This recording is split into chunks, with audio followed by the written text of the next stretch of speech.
Hey everybody, how you doing? Out for my daily walk with my little guy here. Oh, he's doing the slow roll. He's doing the slow roll.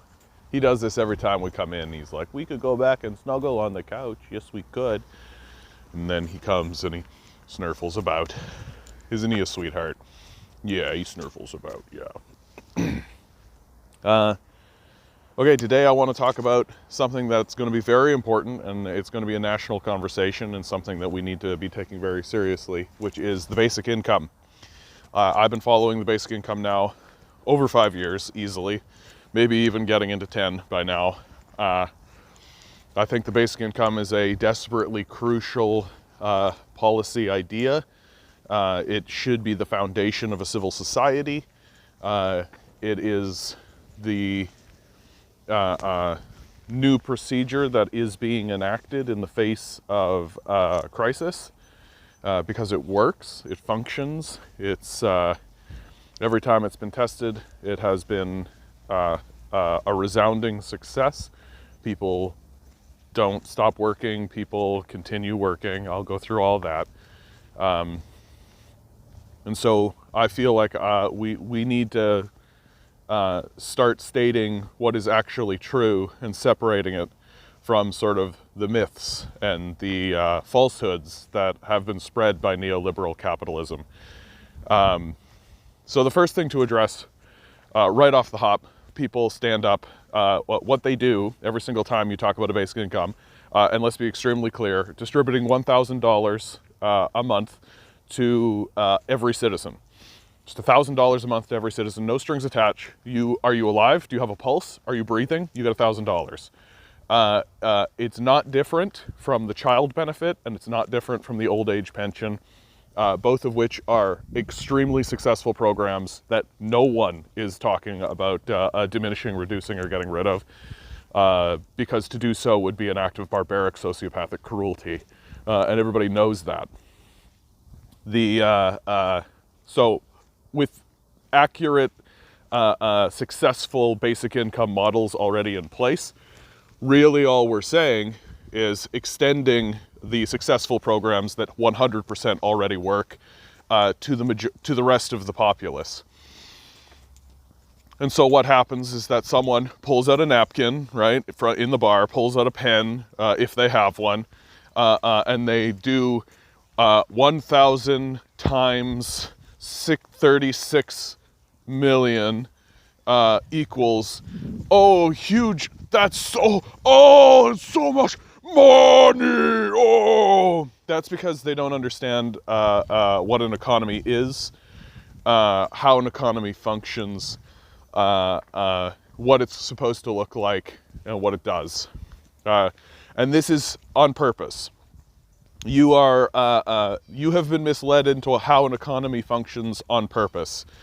That's one of the major successes of neoliberal capitalists and their priests, because they're not economists, they're priests, spreading around an ideology.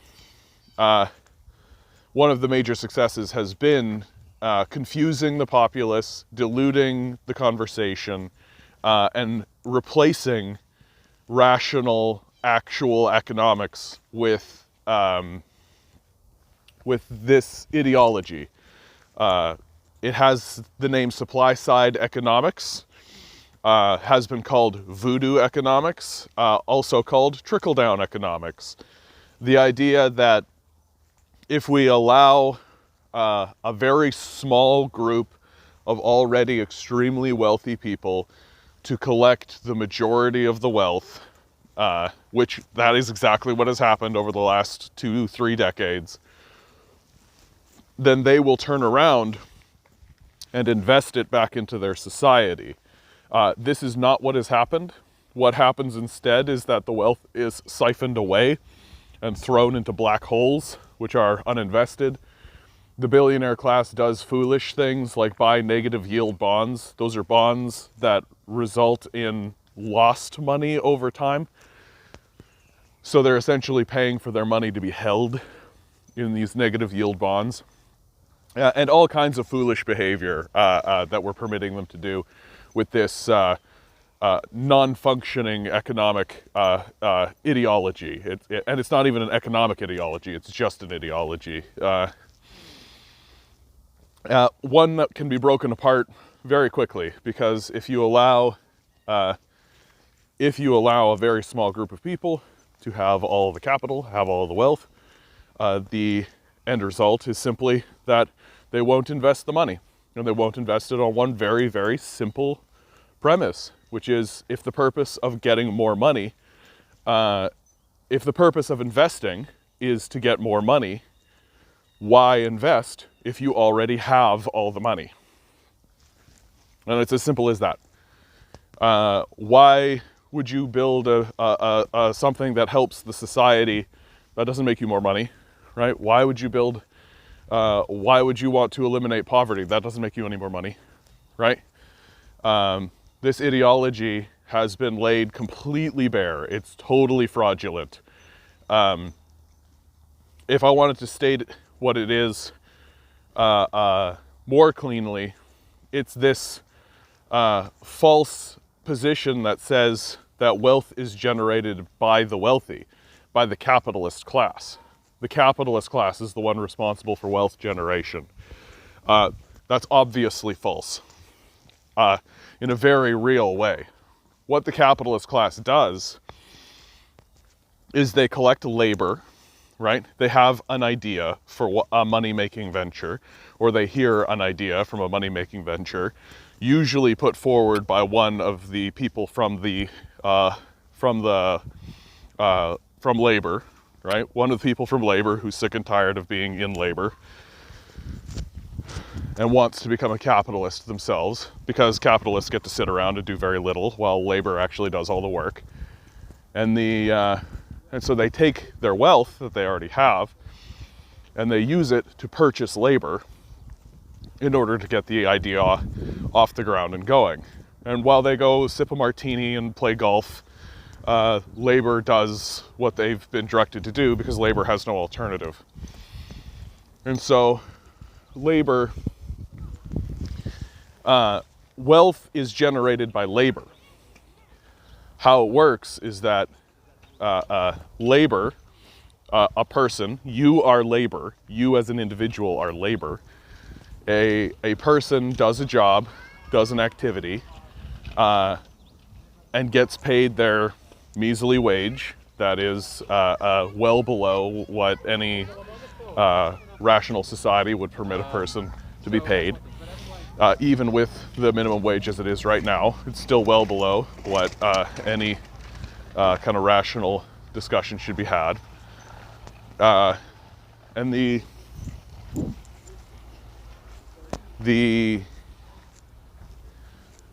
so labor generates wealth, right? It creates surplus wealth that the capitalists then take and jam into black holes where you will never see them again. The CBC has reported that, sorry, I gotta pause for a minute to say hi to this little guy. Hey buddy, hey buddy. New dogs, new dogs. Sorry I can't show you the new dog. Have a good one, bud. Labor, so the wealth generated by labor is taken by the capitalist class and jammed into black holes where we never see it again.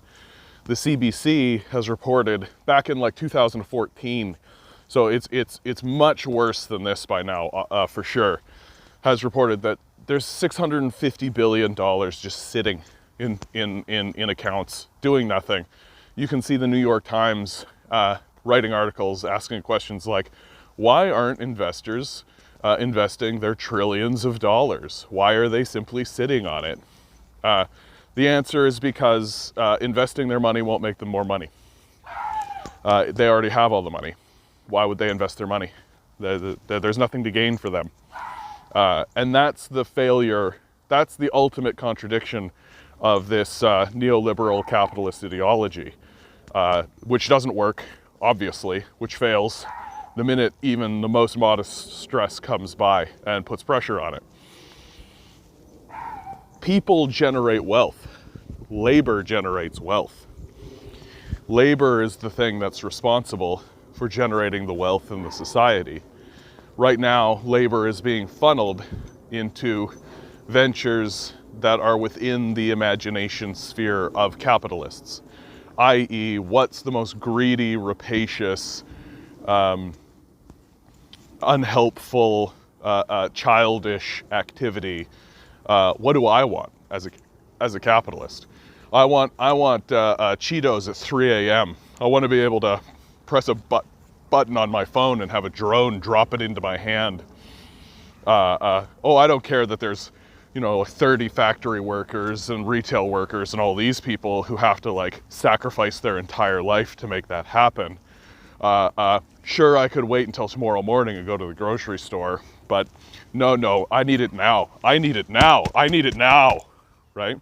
That's capitalism. And, we're on the hill. We're on the hill.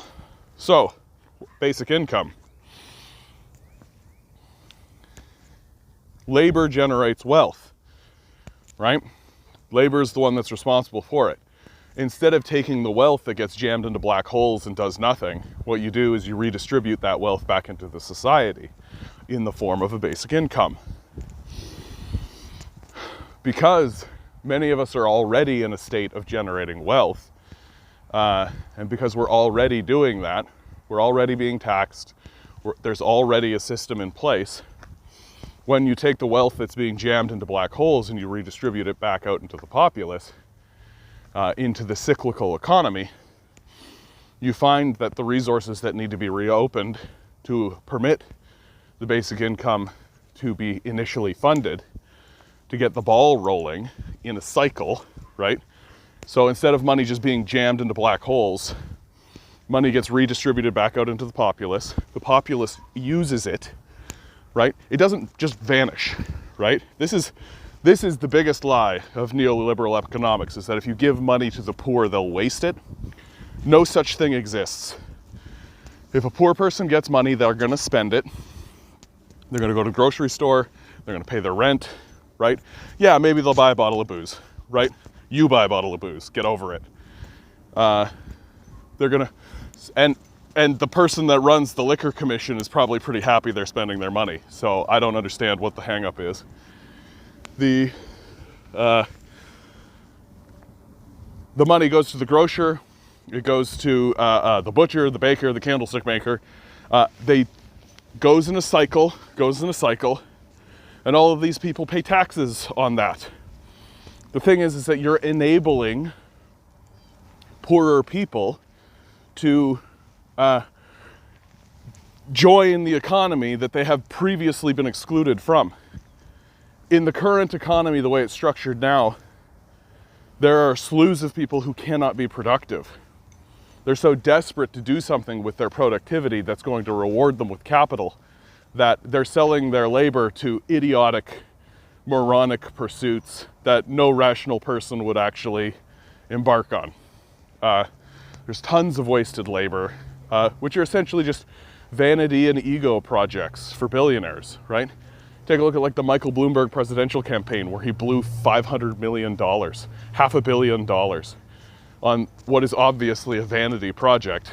And is that wealth generation? Do you think that's wealth generation? No, that's wealth redistribution. I say let's get rid of the worthless middleman, just take the money away from Bloomberg and redistribute it back into the populace so that it can actually help people.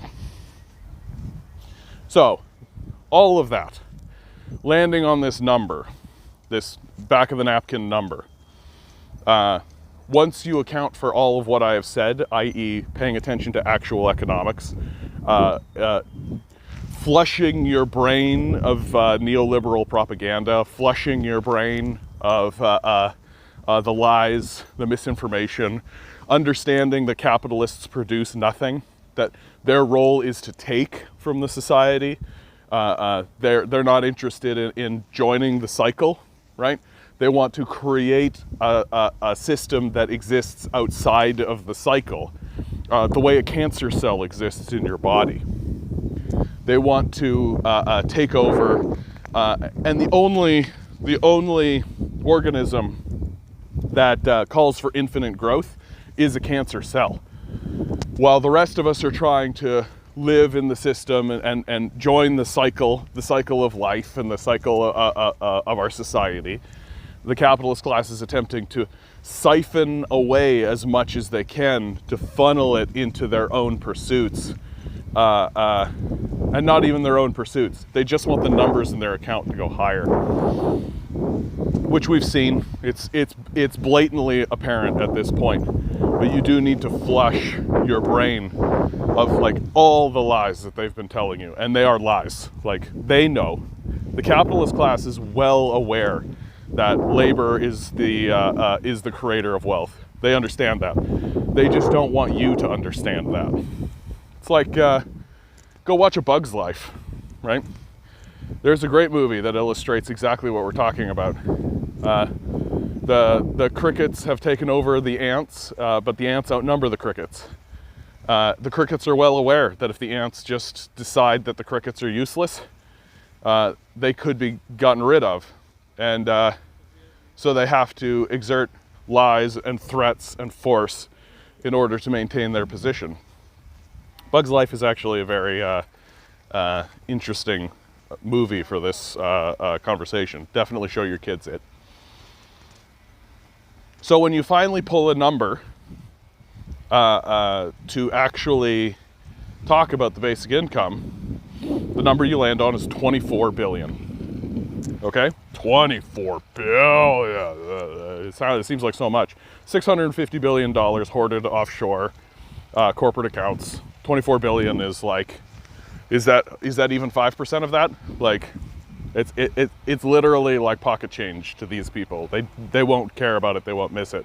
What they will care about it is that it's going to empower people that they prey upon, because capitalists are naturally predators, right? They prey on the desperation of people, and they're fine if you're homeless. They're fine if you live in poverty. They're fine with all that.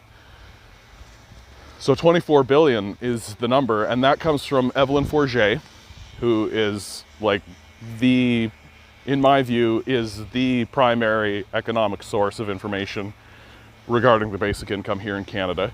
You can go on Stephen Pakin's The Agenda and find her in an interview with him, where she talks widely about this. And if you want a confirmation, by the way, about this $24 billion number, you need to look no further than Andrew Scheer, who he pegged the number at 48 billion in the first debate of the last election. You can go watch the first debate of the last election. You can see the Green Party leader. Oh wow, I'm blanking on her name. That's shocking. The Green Party leader stood up and she said, "We need to pass a basic income. We need to get that through."